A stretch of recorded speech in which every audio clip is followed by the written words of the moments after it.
Ante decisión de la Corte Constitucional de permitir el cobro por reconexión de servicios públicos, senadores presentarían proyecto de ley para no perjudicar el bolsillo de los colombianos. Pese a la decisión de un juez que ordena sustituir el asbesto en la producción industrial, un proyecto de ley en el mismo sentido continúa su trámite en el Congreso. El gobierno y senadores apoyan la creación de un fondo de estabilización de precios del café, que ayude a las familias cafeteras en tiempos de crisis. Continúa la discusión del Plan Nacional de Desarrollo. Senadores debaten presupuesto e inversiones para salud, agricultura y niñez. Día Internacional de la Mujer, un homenaje a su valentía, tenacidad y aportes a la sociedad.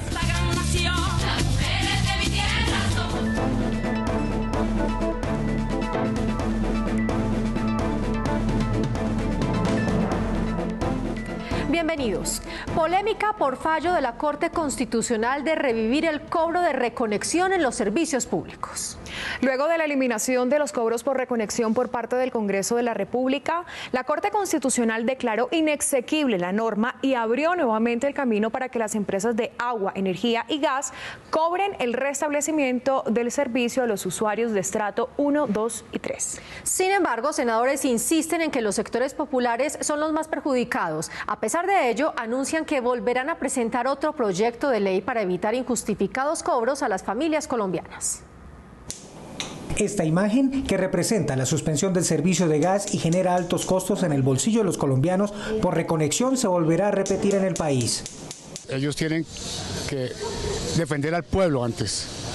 Y si es la Corte Constitucional, tienen que dar ejemplo. Si a uno se le olvida, no es porque uno sea una mala persona o que uno no tenga una seguridad que tiene que pagar su gas. A estas quejas ciudadanas se le suma la inconformidad desde diversos partidos por la decisión de la Corte Constitucional de no avalar el proyecto que durante más de un año debatieron en el Congreso para eliminar el cobro de la reconexión de servicios públicos en los estratos 1, 2 y 3. Seguimos en la lucha por este proyecto social para que de una vez por todas este proyecto de ley sea una realidad y sea la gran noticia para todo nuestro país, sobre todo para los estratos más necesitados de Colombia. Una familia, cuando le cobran o le cortan el servicio, es porque en realidad no ha tenido cómo pagar su recibo. Por esa razón insistirán en volver a presentar el proyecto y, si es el caso, incluirlo en el articulado del Plan Nacional de Desarrollo que se debate actualmente. Muchos se gastan pagando un servicio, por ejemplo, de gas 9.000 pesos, pero la reconexión puede costar 30.000 pesos. Ahí no estamos nosotros propendiendo por la equidad. En el Senado también se afirma que la decisión de la Corte afecta ostensiblemente a la comunidad porque en promedio a un hogar de estratos 1, 2 y 3 la reconexión le representa un costo adicional que oscila entre los 50 y 80.000 pesos. En las últimas horas, el presidente Iván Duque le propuso a la Corte Constitucional modular el fallo que suspende el glifosato para erradicar cultivos ilícitos. Al respecto, varios senadores fijaron su opinión sobre el herbicida y la erradicación manual, dos de las herramientas utilizadas para acabar con los cultivos de coca y amapola que en los últimos años han aumentado en Colombia. La Corte Constitucional, a través de un fallo en el año 2017, prohibió el uso del glifosato en la erradicación de cultivos ilícitos, ya que en Novita, Chocó, las comunidades fueron perjudicadas por la aspersión con este herbicida. Aunque en los últimos años se ha empleado la erradicación manual, el aumento en las cifras de cultivos con coca pone en duda la eficacia de la estrategia. El gobierno de Juan Manuel Santos nos dejó más de 250.000 hectáreas de coca en Colombia y la manera para erradicar esos cultivos es a través del uso del glifosato, obviamente con todas las medidas de precaución. Según el sistema de monitoreo de cultivos ilícitos de la ONU, Colombia pasó de tener en 2016 146.000 hectáreas de coca a 171.000 en 2017. Aunque el aumento es significativo, algunos senadores son partidarios de continuar con la erradicación manual. La erradicación manual y concertada con los campesinos, fundamentalmente, cuando se agote ese mecanismo, el gobierno pues tendrá que buscar otros mecanismos, pero que no promuevan la resiembra como ha sido las fumigaciones. Pero no pueden combatir los cultivos ilícitos si no hay una política social, una inversión del Estado de que nuestras tierras sigan produciendo alimentos para los colombianos. Mientras sigue la controversia, el gobierno del presidente Duque evalúa si es viable o no volver a las aspersiones aéreas con glifosato u otro herbicida. Aunque faltan 2 debates para que el proyecto denominado Ana Cecilia Niño se convierta en ley de la República, desde el Senado se destacó la sentencia de un juzgado administrativo de Bogotá que ordena la implementación de una política de sustitución de productos derivados del asbesto. El asbesto, un material eficiente para aislar el calor, además de ser liviano y fuerte, es usado en tejas, tuberías y partes para carros como pastillas de frenos. Pese a esto, el Juzgado 39 Administrativo de Bogotá, por considerarlo un riesgo para la salud, ordenó a los Ministerios de Salud y de Trabajo promover una política pública de sustitución del asbesto, coincidiendo con un proyecto de ley que cursa en el Congreso de la República. Necesitamos que la ley Ana Cecilia Niño sea una realidad. Necesitamos tener una Colombia sin asbesto para que la vida y la salud de los colombianos sea prioridad. En este caso, el juez ordena al gobierno que en un plazo de 5 años se reemplace el asbesto y genere alternativas para sustituir la materia prima utilizada en la industria nacional.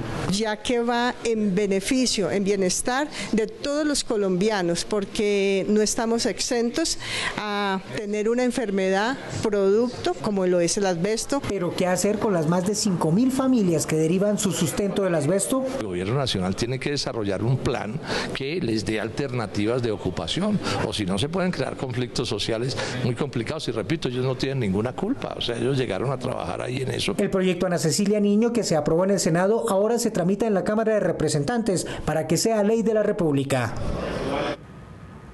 Ante la crisis que vive el sector cafetero por los bajos precios internacionales debido a la sobreproducción del grano en el mercado mundial, senadores insistieron en la creación del Fondo de Estabilización de Precios para garantizar a las familias cafeteras estabilidad frente a la variación del precio. Para cubrir los costos de producción del café y lograr una mayor rentabilidad, un caficultor colombiano tendría que vender en $1.40 la libra de café. Pero ante la actual crisis económica del sector, se está vendiendo en el mercado mundial en 97 centavos, es decir, 43 centavos por debajo de los costos de producción. Estamos cansados de tener unos precios deprimidos que no cubren ni siquiera los costos de producir ese café en la mayoría de los países que producimos suaves. Nosotros entendemos esa angustia, la compartimos, el gobierno pues ha puesto todo la carne en el asador para apoyar a los cafeteros. La solución a esta crisis que atraviesan 560.000 familias cafeteras está en el proyecto de ley que crearía el Fondo de Estabilización de Precios del Café, iniciativa a la que le faltan 2 debates en la Cámara de Representantes para ser ley de la República. El autor de esta propuesta es el presidente del Congreso, Ernesto Macías Tovar. Hoy más que nunca la urgencia es grande de que el Fondo de Estabilización de Precios del Café salga muy rápido. Esperamos, está en la Cámara, que antes de junio ya tenga los 2 debates que le faltan. Tiene ya el aval del Gobierno Nacional, tiene ya la voluntad del gobierno de inyectarle recursos al fondo. Senadores insisten en que este fondo pondría fin a la inestabilidad de los cafeteros frente a las variaciones del precio internacional del café. Se crea el Fondo de Estabilización de Precios del Café con dientes, con recursos, con financiamiento, inclusive para que lo maneje el mismo gremio, con el visto bueno del Ministerio de Hacienda que está en el Comité Nacional de Cafeteros. Productores de todos los 19 departamentos cafeteros pidieron a la Cámara que acelere la aprobación del proyecto para que los caficultores puedan recuperarse económicamente en un corto plazo.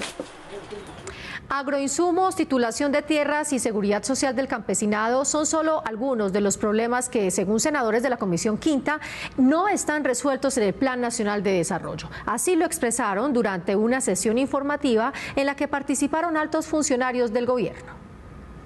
La ausencia de planes concretos para favorecer al campesinado colombiano es una de las críticas que senadores de la Comisión Quinta le hicieron al gobierno durante la presentación del agro en el Plan Nacional de Desarrollo. Es deficiente, insuficiente y excluyente, porque no menciona la palabra campesino, no menciona la palabra mujer rural. Aunque algunos legisladores reconocen que el actual gobierno ha hecho esfuerzos para sacar de la crisis a productores de café, arroz, panela, entre otros, argumentan que el Plan Nacional de Desarrollo adolece de un gran pacto agropecuario que le entregue al campo estabilidad a largo plazo. Solamente en 2 artículos se toca el tema agropecuario del país. A nosotros se nos da por hundir el artículo 2, que es donde están las bases del Plan Nacional de Desarrollo, quedamos totalmente desamparados. Ni siquiera se plantea el tema de titulación de tierras, el tema de el costo y el precio de los insumos agropecuarios, el tema de la asistencia técnica. Según el ministro de Agricultura, Andrés Valencia, el Plan Nacional de Desarrollo prevé 226 billones de pesos durante los próximos 4 años para invertirlos en proyectos de vías terciarias, electrificación, vivienda rural, entre otros. La ley de punto final que solucionaría la crisis financiera de la salud es uno de los objetivos que estudia el Congreso para sanear el sistema cuya deuda oscila entre 7 y 12 billones de pesos. Mejorar la atención a los pacientes y fortalecer la capacidad sancionatoria de la supersalud son otros aspectos enmarcados en las discusiones del Plan Nacional de Desarrollo. El capítulo de salud en el Plan Nacional de Desarrollo contempla maximizar la satisfacción de los usuarios, mejorar los resultados de salud, sostenibilidad del sistema. No obstante, y ante las múltiples quejas y deficiencia en la atención desde el Senado, se hace especial énfasis en una ley de punto final para comenzar de cero en el sistema de salud. Aprovecha para darle unos dientes adicionales a la superintendencia, para revisar en algunos casos o poder dar el visto bueno para fusiones y adquisiciones, establece la ley de punto final y da unas luces para poder continuar en ese saneamiento y la mejor prestación del servicio de salud. Durante varios días, la Comisión Séptima ha estudiado, debatido y analizado las proposiciones planteadas en el denominado Pacto por Colombia, Pacto por la Equidad, con el propósito de mejorar el articulado que beneficia al sector. Yo creo que aquí el Plan Nacional de Desarrollo se queda muy corto en materia de prevención. Lo digo por lo que se pueda mejorar en los debates siguientes. Por su parte, el gobierno anunció que se estudia una inversión de más de 7 billones de pesos que serían emitidos en títulos para sanear las deudas que se tienen acumuladas desde hace 15 años. Avanzamos también en incentivos hacia la calidad, pago por resultados, avanzamos también en hacer un sistema mucho más incluyente. En el Senado reiteraron que la salud debe llevar un enfoque diferencial para las regiones más apartadas. Aquí lo que hay que trabajar es que primero sea el Estado el que tenga que garantizar este servicio. En el Plan Nacional de Desarrollo también se contemplan más herramientas para que la Superintendencia de Salud pueda actuar. Ante el aumento en las cifras de abuso sexual contra menores, desnutrición y el desplazamiento de niñas, niños y adolescentes, la Comisión de Derechos Humanos del Senado propondrá que se abra un capítulo especial en el Plan Nacional de Desarrollo. Para varios senadores es urgente la adopción de políticas públicas en defensa de los derechos de la infancia y la adolescencia. Según estadísticas de la UNICEF, la OIT y la Fiscalía General de la Nación, en 2018 la desnutrición infantil aumentó el 37%. Las denuncias por abuso sexual contra menores llegaron a los 16.000 casos. En trabajo infantil fueron 796.000 reportes. De 8 millones de personas desplazadas en Colombia, el 43% fueron menores de edad. Ante estas alarmantes cifras, el Senado de la República propondrá incluir un capítulo especial de atención a la primera infancia en el Plan Nacional de Desarrollo. Por eso los 22 artículos hacia el Plan Nacional de Desarrollo buscan garantizar que el Estado, por primera vez en la historia de Colombia, se ocupe de las garantías y los derechos fundamentales de los niños y las niñas en Colombia. Dentro de lo planteado por la Comisión de Derechos Humanos del Senado, también se establece la creación de una unidad de reacción inmediata para atender exclusivamente casos de abuso contra los menores. Necesitamos ponerle dientes a la judicialización pronta y eficaz para que haya justicia. La paz es hija de la justicia. Si nosotros no logramos proteger a nuestros niños, vamos a tener unos brotes, diríamos, de personas emocionalmente afectadas.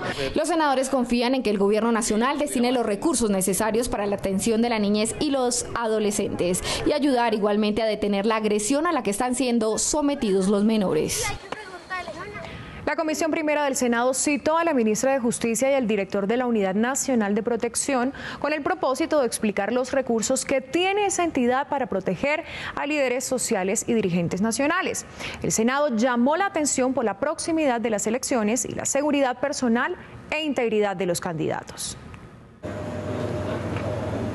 déficit presupuestal ascendería a los 300.000 millones de pesos, aseguró el director de la Unidad Nacional de Protección, Pablo Elías González, tras alertar que la falta de recursos puede afectar los esquemas de seguridad de personalidades y ciudadanos amenazados en el país. De no realizarse una adición presupuestal en ese sentido por parte del Congreso de la República, pues nos veríamos ante una situación de imposibilidad de funcionamiento. Para algunos senadores, el funcionamiento de la Unidad Nacional de Protección es preocupante por las múltiples amenazas a líderes sociales y la seguridad de candidatos de alto perfil a gobernaciones y alcaldías. El Estado no está en condiciones de poner una unidad de seguridad a cada colombiano.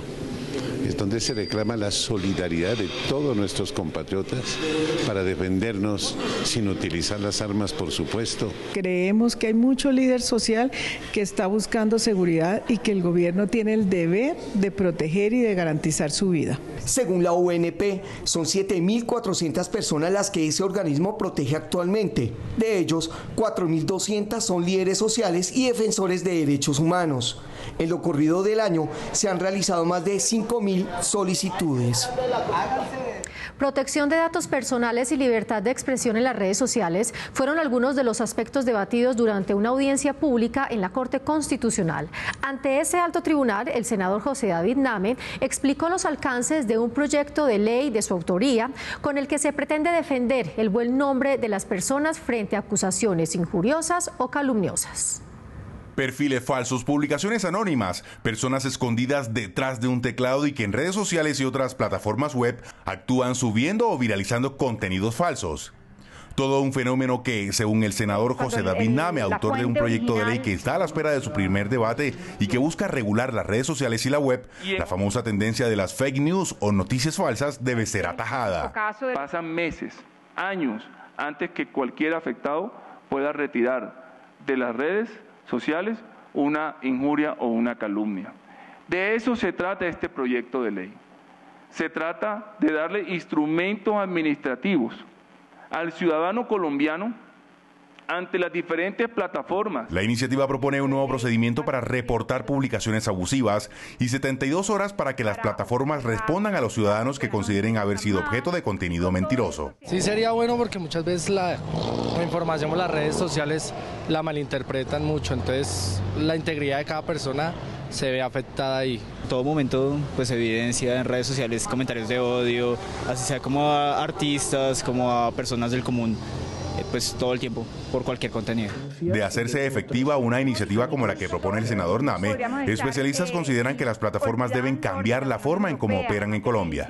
Me parece interesante si la ley obliga a las redes sociales a tener oficinas en Colombia y a esas oficinas en Colombia a defender oportunamente al suscriptor o al usuario. El proyecto de ley del senador Name no busca coartar la libertad de expresión ni aplicaría para los medios de comunicación. Senadores alertaron al Gobierno Nacional sobre los posibles riesgos de los escrutinios en las elecciones del 27 de octubre. Frente a una petición del presidente del Consejo Nacional Electoral, varios senadores pidieron mayores recursos para evitar fallas en los servicios informáticos de la registraduría. El presidente del Consejo Nacional Electoral, Heriberto Sanabria, denunció ante el Senado de la República la posibilidad de un fraude electoral debido a la vulnerabilidad del registro electoral de personas inscritas ante la registraduría. Si no se le entrega al Consejo Nacional Electoral la autonomía y el fortalecimiento institucional que se requiere, es mejor acabar con el Consejo Nacional Electoral. Asimismo, urgió al gobierno para que provea más recursos económicos que permitan modernizar el software de la Registraduría Nacional para evitar alteraciones de los comicios regionales por parte de piratas informáticos. Es un tema que se ha analizado dentro de la estrategia que estamos construyendo para prevenir la corrupción y para garantizar la seguridad en las próximas elecciones de octubre.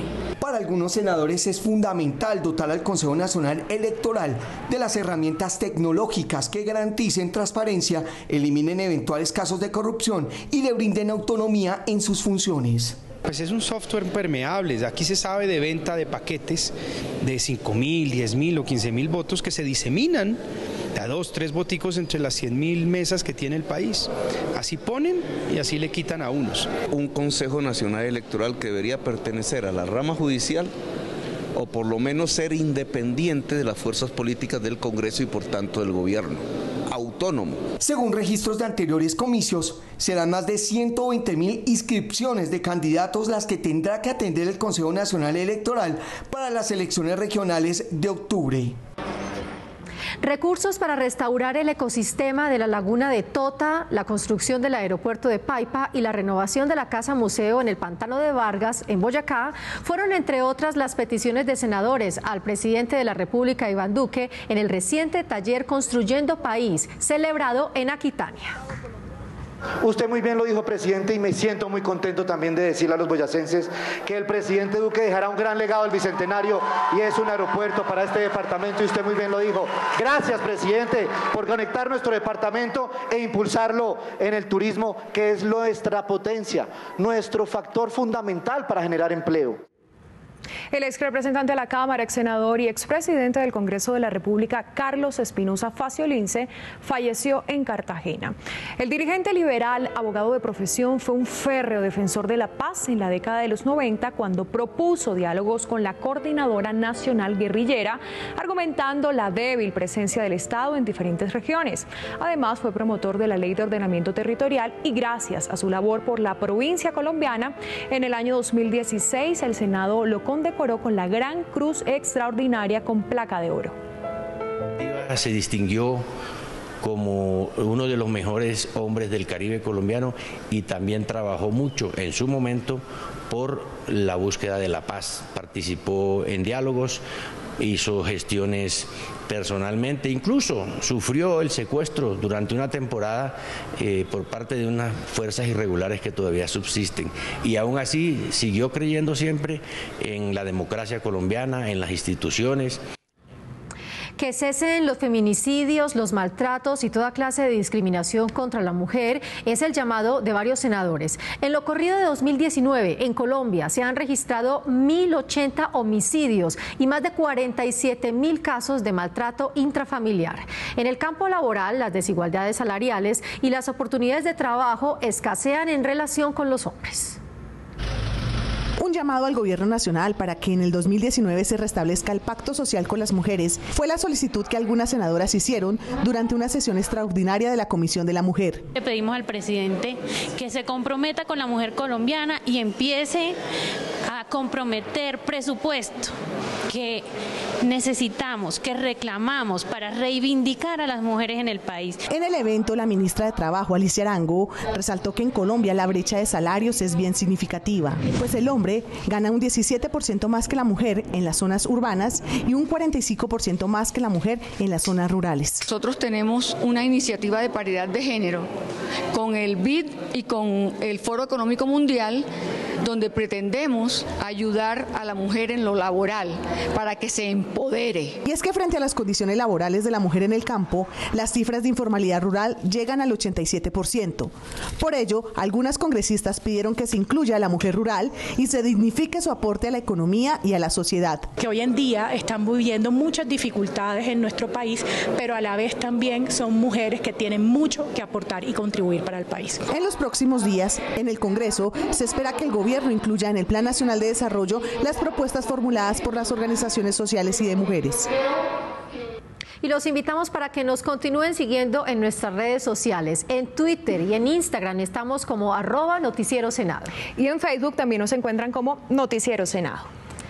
A propósito de la defensa de los derechos laborales, este 8 de marzo se conmemora el Día Internacional de la Mujer. Esta celebración se remonta a 1910, cuando en Copenhague, Dinamarca, se estableció formalmente esta conmemoración.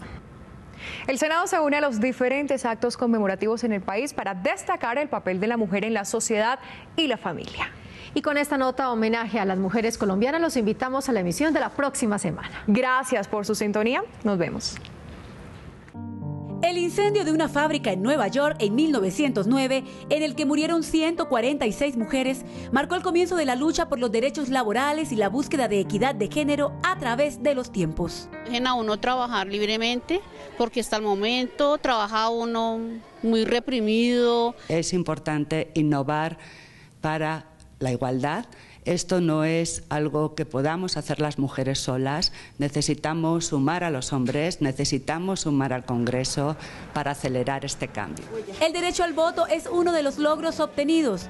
Por eso, desde el legislativo, se reconoce la importancia de continuar en la búsqueda de otros derechos, entre ellos la equidad salarial, la igualdad de género y el respeto a las mujeres, muchas veces discriminadas, marginadas y violentadas de diversas maneras.